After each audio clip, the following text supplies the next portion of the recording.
Happy Monday. I hope you had a wonderful weekend. Happy Mother's Day to all of the mothers out there. Uh, this Mother's Day was quite different from my last Mother's Day. And I thought I would share the lessons learned on this Monday message. So, last Mother's Day, if you were following Monday messages, I had not the best Mother's Day. I was fully expecting my husband to take the bull by the horns and just go with it and surprise me. I was waiting all day for my surprise. I was like, oh, he loves to give those surprises. So I thought he was working with Liam, conspiring how they were going to surprise me with this wonderful Mother's Day surprise last year. And as the day went on, and I was waiting and waiting and waiting, it suddenly became apparent to me that he was not going to do anything for Mother's Day for me. And when I made the realization, I was, let's see, what's the word I'm looking for? Pissed. I was really mad. And I wasn't mad at Liam. I was mad at my husband for not helping Liam and not helping Liam to make sure that I had the world's best Mother's Day.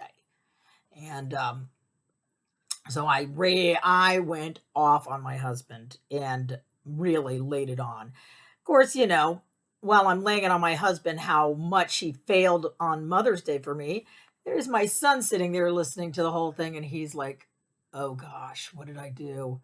And so poor Liam was also, he was like caught up in the storm. But I'm like, you couldn't even get, not even a card, not even a Starbucks gift card, something, just to say, hey, good job. Thanks for being a mom. And for whatever reason, it means a lot to me that these days it's just how I'm wired. Maybe it's my love language that these holidays mean something to me. These appreciation holidays always mean something to me. And people say, oh no, being a mom is rewarding itself. Hey, no, I want gifts. I want acknowledgement. I want the pat on the back for being a good mom. And that's just who I am. So anyway, last year, my son, then he raced and made a card for me, and he felt horrible. And I felt horrible for making him feel bad. And then my husband didn't really know what to do. And he kind of felt bad, but he didn't really know what to say. So it was just a bad Mother's Day last year. And so this year, as Mother's Day was approaching, I saw the writing on the wall. And I started thinking, okay, how am I going to avoid last year's Mother's Day from happening? And I started thinking, well, I could start dropping hints about, what I want for Mother's Day. And I started doing that, but that didn't seem to go anywhere. So as I realized, the hints aren't enough. Maybe I just need to tell them how much it means to me, and I'm expecting them to step up to the plate. And that didn't feel right either.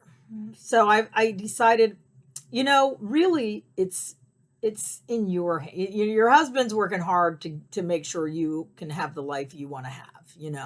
He's working hard at keeping you being the trophy wife you want to be.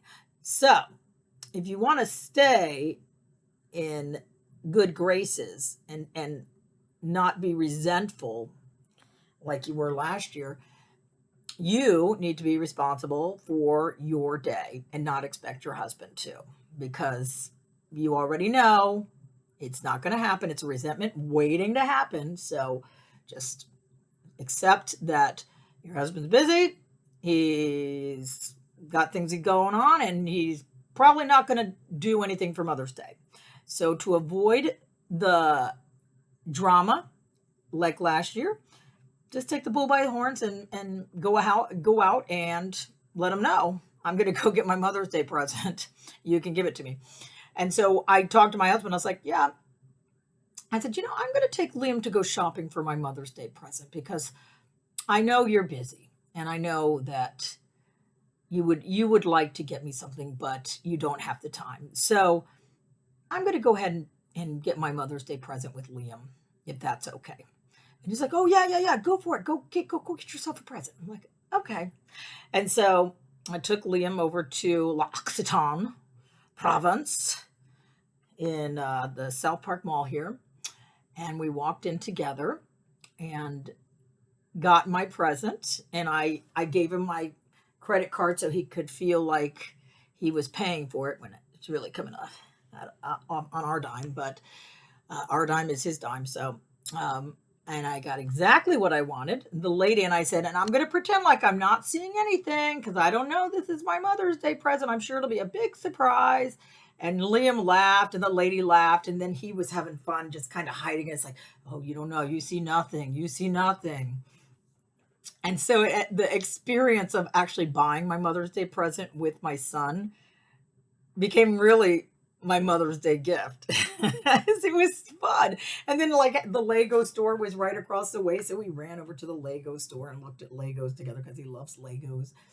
And I came home and I had my Mother's Day present and I said, and I'll let you can make me a card. I'm sure you'll make me a beautiful card and it'll be a wonderful Mother's Day.